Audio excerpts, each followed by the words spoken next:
Hey, you guys, my name is Aisha Malone. I am the owner and co-founder of Rose Cafe.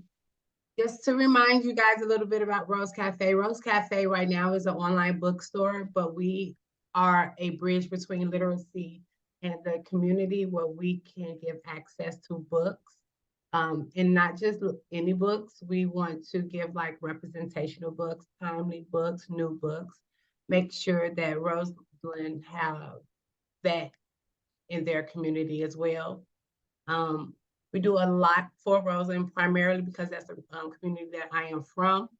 Right now, I'm also teaching in that community, and some of the resources that I know from other places that I taught is what I want in the community that I live in. And so since 2020, we've given out 10,000 books to the neighborhood, which is a number that we're super proud of. Those are books that are new books, representational books, like she said. That's the main thing what we've been doing so far. But we also host monthly author talks. We pick a book each month to read with our book club, and then we interview the author, and we love to highlight local authors. So we're super excited to have Gabriel here today with us. And if you wouldn't mind introducing yourself, and then we can get started. Yeah, well, thanks for having me, all. It's nice to hear about what you guys are doing down there. So my name is Gabriel Bump. I grew up in South Shore, so I guess northeast of Roseland, like up near the lake, and lived in Chicago. Went to college at the Art Institute, so grew up there. Graduated and left when I was 23, and about 8 or 9 years ago. And since then, I've just been bouncing around writing between Massachusetts, New York. I lived in Buffalo for 3 years and now live down in Chapel Hill in North Carolina, Michael Jordan's home. I guess it's like the towering figure of Michael Jordan is kind of like everywhere down at UNC. So I'm a professor, I'm a writer. This is Everywhere You Don't Belong, which thank you so much for choosing as the book club pick, is my first novel. And it's about a young man that grows up in Chicago in South Shore. And we'll talk about that. We'll get a little bit more into that. But then my second book is coming out in November of this year. And so hopefully we'll see y'all again soon. It's a little bit different. It's not That one will a be in Chicago book. person. Yeah, yeah. Hopefully You it'll be have in person. any I'm always looking characters for an in there? excuse.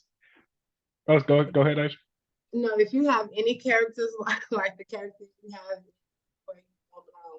count us in. Yeah. There's a little bit of crossover, and we'll talk about. We'll get into all that. I'll stop rambling on. So, well, typically we do want to start with the title. Everywhere you don't belong. I have in my head, it's a couple of situations where some of the characters felt out of place, um, trying to search for where they belong. Can you tell me how the title ties with some of the themes of the characters in the book? Because when you think about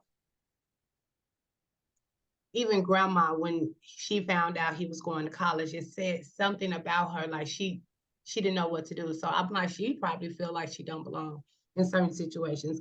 Can you talk about the title? Yeah, of course. And so um I usually start out like anything I write, like screenplays, short stories, like articles. I usually have like a title in mind before I start writing.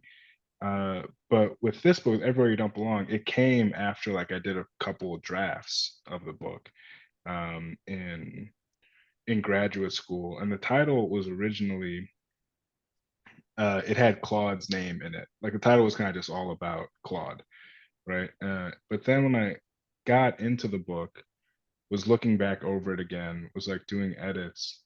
It just felt like this book was like bigger than Claude. So even you were saying like about the characters, like about grandma, like it's Claude's story. It's told through his point of view, but it's about all these people that kind of feel like they don't fit in somewhere. And I And I've certainly felt just throughout my life that I haven't really fit in perfectly, but like you realize as you get older that nobody fits in perfectly anywhere, or like, most people don't. I can't even, like, off the top of my head, I can't think of any friends or certainly other like people that are writers that feel like they fit in anywhere. And so um I think that like that just became clear that this idea of belonging was at the core of this story, but then also, I mean, like everything, like it's what my writing is about. It's what my writing like ends up being about. It's all about kind of people trying to find their place in the world, and try to fit in, to feel comfortable, and just briefly too. And we can talk about something else also, but uh, with this book, it's less about kind of the place that's important, right? For like when you think about belonging somewhere, it's like where we feel at home. Like, so when I go back to like South Shore, when I go to my parents' house, like that still feels like home. Like they still live in the same house I grew up in, and like it still feels like home. It still feels like this place I belong. And Chicago still does, even though it's changing. Like Chicago's, every time I go back, like something's different, right? Like it feels different.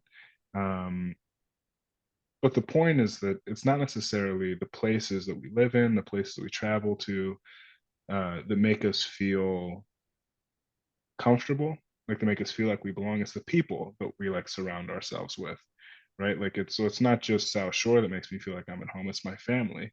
So like wherever my family is, wherever like my kind of people are, I feel at home with them, right? Like that's just and so that's the sense of belonging I think that I hope I end up with at the end of the book. I think that was really felt too, like based on all the strong friendships that he had. Yeah. And it was, the title was making me think of like where you don't belong. Sorry about the background noise. No, you're okay. You're Where good. where you don't belong, because he kept coming back to this idea of not belonging. But then to me, like he I'm glad you said that, because I was feeling that like that he did belong with all these like really important friendships that he had.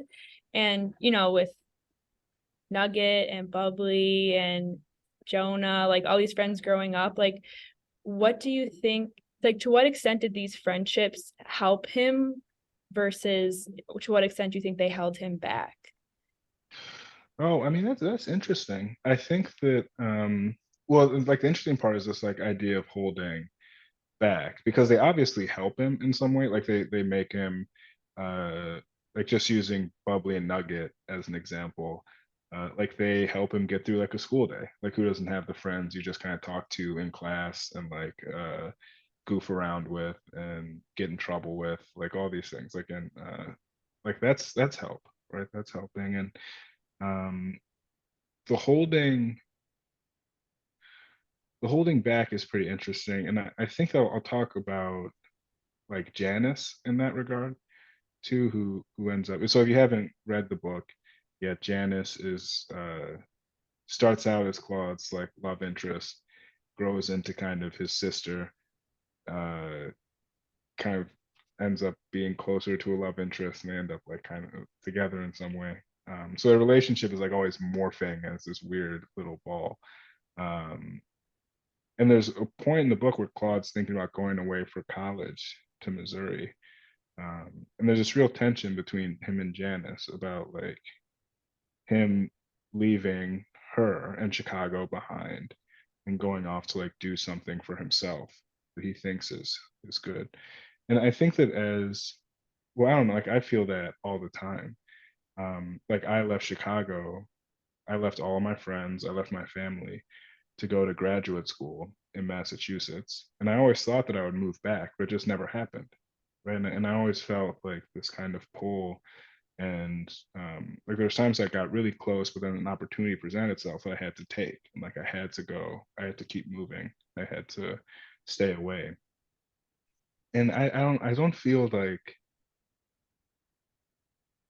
the friends I've left in Chicago, I don't feel like if I actually like pulled me back, that would have been holding me back in any way. I feel like there's a way you can like take people with you too, right? Like there's obviously like any young person, I've been in like actual destructive relationships, like with people that in situations like we kind of like feed off each other's like energy in a bad way, right? And like you end up kind of, and there's a way that like those kind of relationships do hold a person back when you start like getting into trouble, when you start kind of losing your sense of like other responsibilities because you're whatever, like partying, messing around.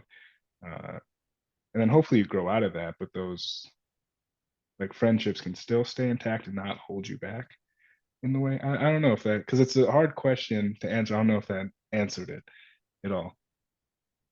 No, it did. I like to think of questions that catch you off guard. Yeah, yeah, yeah. And so when you, I guess it's the idea of like dreaming and like the memory of things to me. So, and I'm sorry, my favorite quote was how the book opened up. And you Oh, said, and it just took me to a couple of pages. If there's one thing wrong with people, Paul always said, if that no one remembers the shit that they should, and everyone remembers the shit that doesn't matter for shit. But Clark kept having good memory, detailed memory in that aspect, right? yeah, But then at the end of the book, you had this like vivid dream. Well, not you, right? But Clark had this yeah, vivid dream. And so, but where Janice couldn't wake him up. And that was like unfamiliar in the book. Like, dang, you wanted us to recall that dream, the memories and things. So I was wondering if you could connect like what you were trying to reach with like the idea of the past and we recalling things that obviously we want to recall. yeah, yeah. And that's and I think that like these two questions, uh this idea of like people holding us back and like moving forward, I think they're like kind of connected in the way like we kind of remember certain situations too, because like all of this book is just Claude like selecting what memories he's going to tell us, right? Like so he's like selecting like this is important to me, so I'm going to tell you about this. And like that's why most of the early chapters in the book are just kind of snapshots of his childhood, right? Like this is a memory that's important. Most of it is about some like friendship that touched him for a moment, and he like either the person left town, like Jonah, or even that scene like with Chester Dexter, like the football player, like he's just dating this friend and like he's just gone, right? He just goes to play football and he's gone, but he's like Claude still feels like he has to tell us about him, like tell us about Chester Dexter. And so, I mean, most of the time, like when I write fiction, and then this is like kind of what the characters are like telling us, what people are telling people, it's like, what is the most interesting thing in our life, right? So what's the most interesting thing that's happened? What's gonna grab uh, people's attention? But then there's those quieter moments, like there's a scene where he's going on this bus from Chicago. He's taking the mega bus from Chicago to Missouri for school, and like he just stops at this payphone and is trying to call people and like talk to them, and it's just this truck stop. There's just nothing else around. And that's not like that's not like a party in high school that he goes to and like he's telling us about as a reader. Like that's a quiet memory that still sticks with him and still feels important enough for him to say. And it's because I did that drive. So I went to college in Missouri for a couple years before transferring back to the Art Institute of Chicago and finishing up. And I was so homesick when I was down there that like I would just drive back like all the time. And it was like a 7 hour drive. And a couple times a month, I would just go like from Missouri and just come up, spend a couple days in Chicago with my friends and family, and then drive back. And so like I really remember just stopping at those like Southern Illinois, feels just like a desert, right? It's like Southern Illinois, like south of Springfield stuff, and just like taking a break, getting gas, and just feeling like really alone in those moments, and like wanting someone to like be there with me. So like those like emotional tenors, I think like can connect to memory, and like how uh you know, me as a writer and then Claude like blending in that way, like what's important, what's not. Yeah. This idea of like leaving Chicago, it makes me think of the quote that said, we think it's kind of like what you were just saying, but we think the world is just like Chicago, and it isn't. Civilization has moved on. The rest of the world isn't, still corrupt, broken, wild, and dangerous. And I think that from the reader's perspective, like after his experience in Missouri, that we think that this has been proven wrong. But I'm wondering if you think that Claude would agree with that. uh that it's been proven wrong. Yeah, yeah. Yeah, like, yeah, the world is messed up everywhere, right? But I think that uh when like so Chicago is not exceptional in the way that it's like, you know, messed up, corrupt. Maybe the aldermen are a little more wiling in like Chicago than elsewhere, but that's just, I don't even know if that's the case. Um, but no, I'm like, you have to remember the Claude is, well, the Claude that we're getting in the story. I mean, he's like a high school kid, right? Like he's like 17, and the world is pretty small when you're that age, or to some people, right? I think to Claude, like the world feels like pretty small. Like our perspective of it's pretty small. That's why like your first breakup like feels so bad, right? Like it's because will I ever feel like this again? Like, and it's like, yeah, you will. You'll get over it and you'll be fine. Right? Like, I teach college students, so I kind of have to have this conversation like a lot. But it's like he hasn't stepped out into the world yet, and so I think, yeah, he learns a lot in Missouri, and then there's whatever life that he ends up with at the end of the book, which I don't totally know what he's doing, but no, I think that he's gained some perspective. In the book, you introduced us to more than just like a Black struggle when it comes to racist issues. In the end, we met the motel owners, and I'm wondering, is of even the beginning of the book, the two men, like, were you giving us scenes of these situations on purpose? What was the reason that you added all of these scenarios in the book? Oh yeah, I mean to give, I don't know, some like shared sense of struggle, right? Like some, like especially in a place like Missouri, like I remember this like vividly. It was just if you weren't a certain kind of like white person in that area, like you were just like you were hated. Like it's hard to explain. Like I still haven't experienced um, racism anywhere else in the world as I have like in the middle of Missouri. Like it's just so kind of pure, and it's just everybody, right? Like it's as long as you're not like a straight like white person, like you're just kind of straight white like Christian person, you're just kind of totally other. Um, so that felt important to me to include other, you know, other perspectives of hatred, right? And even so with in the beginning, like with Paul and his boyfriend Teeth, right, who ends up dying. I thought it was really, really important for me to have that relationship and have Paul as a character. One, because uh like Paul and Teeth too, like they're our first real example of like love in the book, right? Like their relationship like is like pure, and they really care about each other, and they're you know, they drive each other like crazy in this like kind of pure loving way. And I thought that being an example for Claude, to show him that like love doesn't have to look a certain way, I thought that was important. And I think like it was important like for readers too. And then like kind of the sorrow that Paul feels like when the relationship ends, right? Like that's real. Like, and so those examples of other, and like we were saying again, you know, it's a sense of different people not belonging, right? Like, and just complicating that was important to me. That was important. And I wonder how if you could talk more about like this juxtaposition. 'Cause in the whole book, it goes between like really, really sad things, and then all of a sudden it's like really funny or really happy, and you see examples of hatred and love. And I wonder if you could talk more about like finding that balance.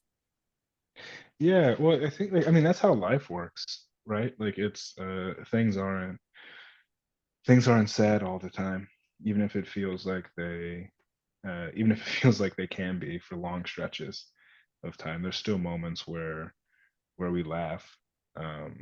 And as so in terms of like writing that stuff, in terms of like feeling it as a writer, it's almost like I don't know, it's almost like hitting notes, like hitting beats or something. Like I can just kind of feel and a lot of this happens in editing, but like you can feel when you're writing and say, okay, here's this sad scene. And there's a lot in this book. Like there's I think a scene what I'm just thinking of right now. I think the scene where like Janice and Grandma are talking about like Janice's future is like sad, but it's like loving too. It's like funny too.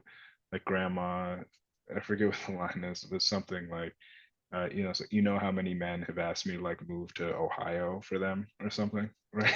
Like so, and it's true. Like because Janice is grappling with this really hard stuff. It's like, what do I want out of my life? Like as a woman, do I want to go live with this football player and potentially just be a football player's wife, like or something like that.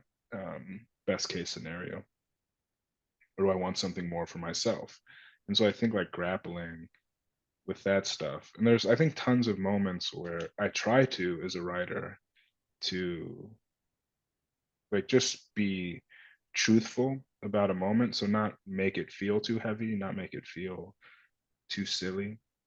Bubbly and Nugget, I think that whole scene, I mean, they're talking that chapter is like about death, right? That chapter is about young kids dealing with tragedy and like death, but they're also kids and they're like making jokes and like are being silly and saying crazy stuff.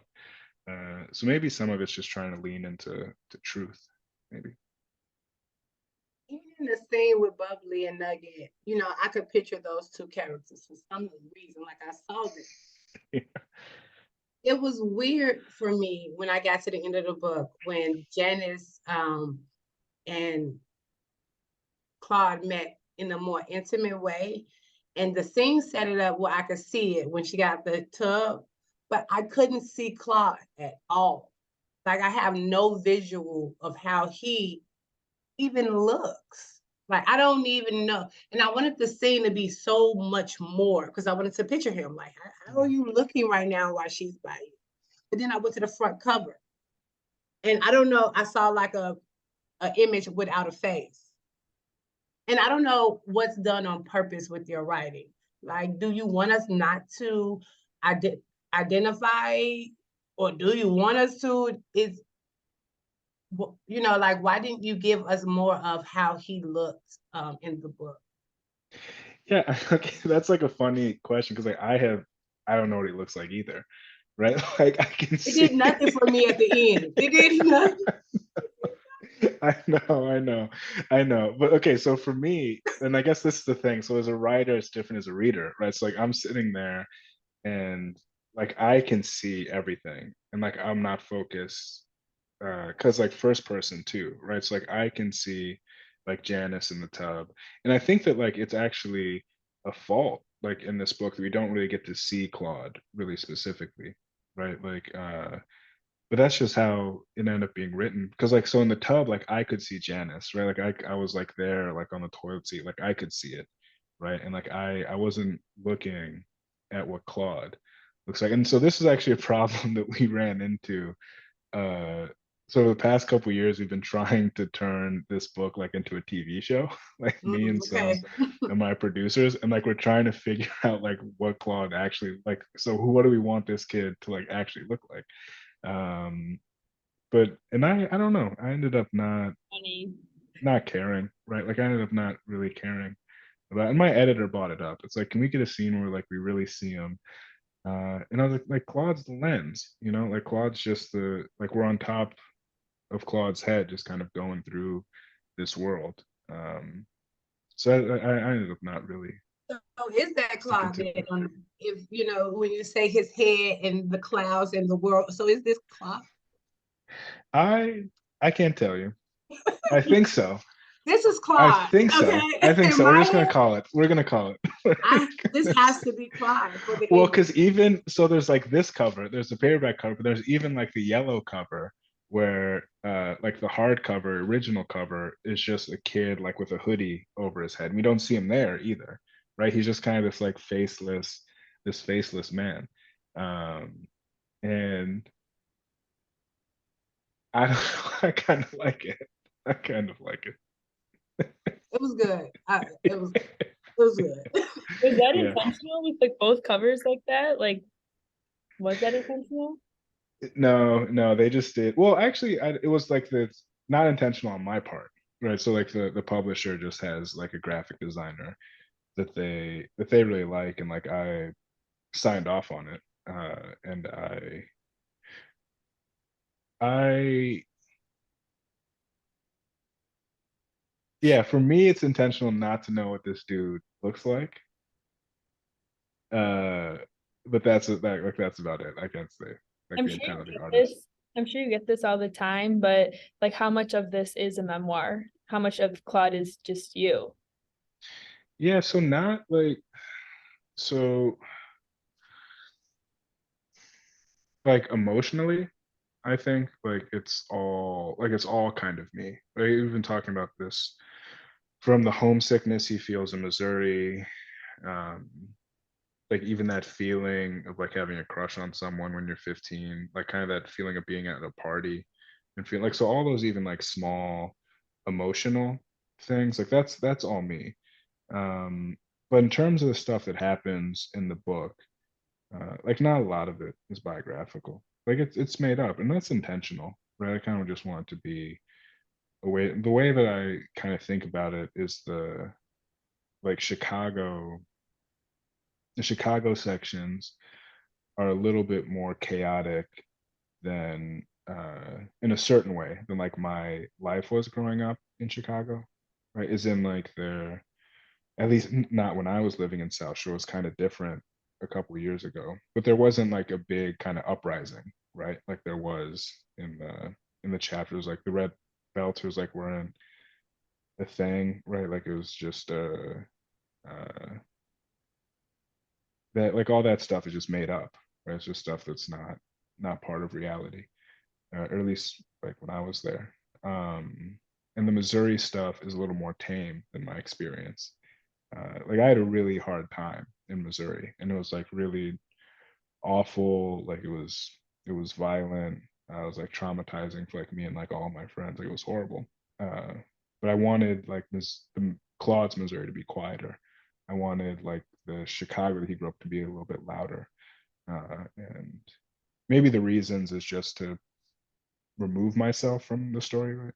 Like to make those experiences different in tone than my lived experience, uh, so I could have more fun writing it.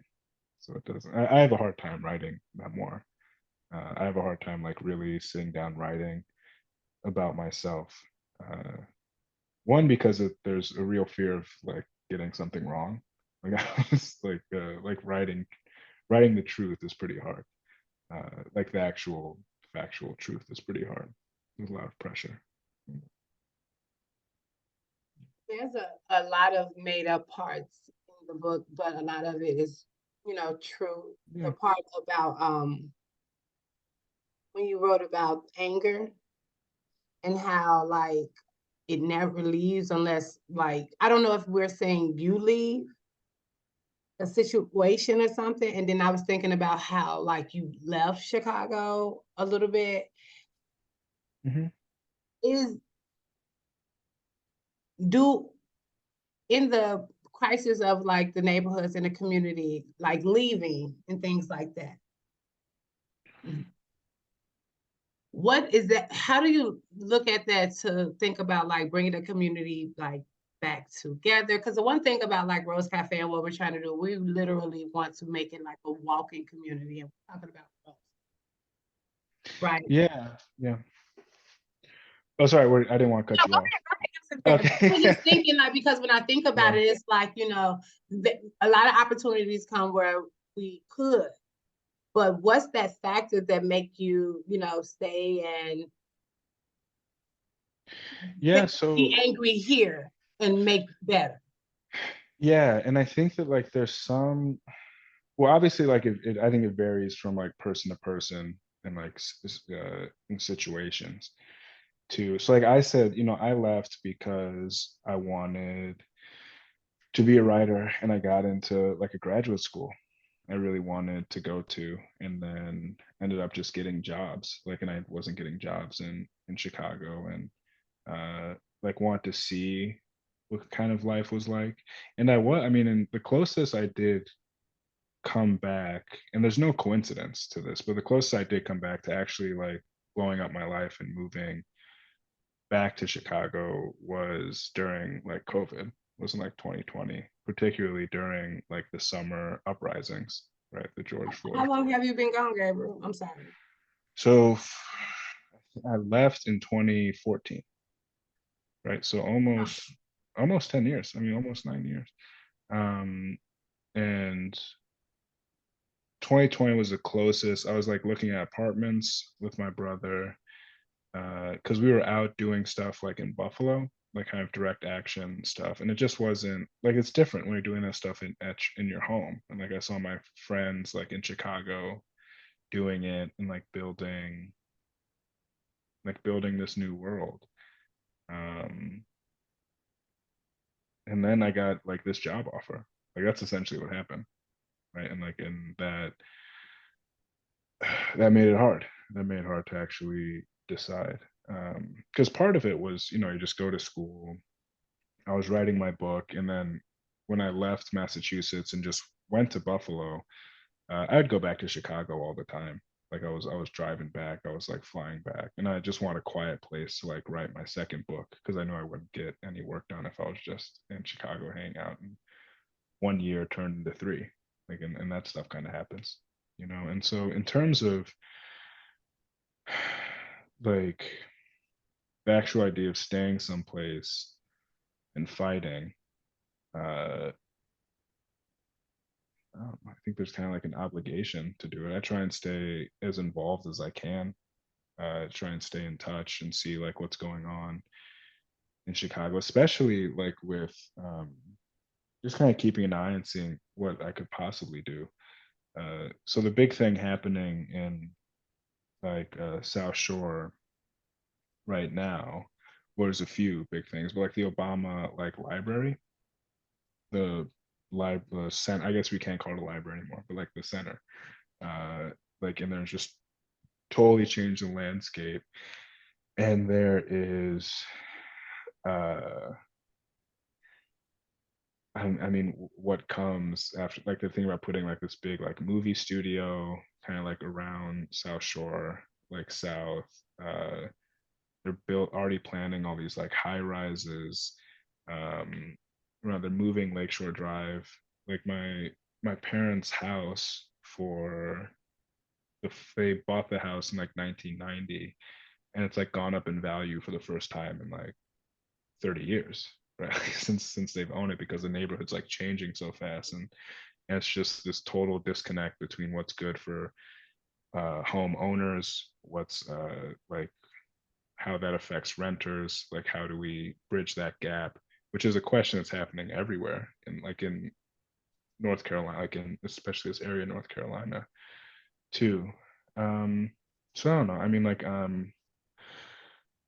trying to again like make this TV show that addresses those issues directly, more directly. Like it's a Chicago story. Like the art is always kind of connected to it in some way. Um, Supporting like my artist friends in Chicago. But yeah, I mean, like y'all.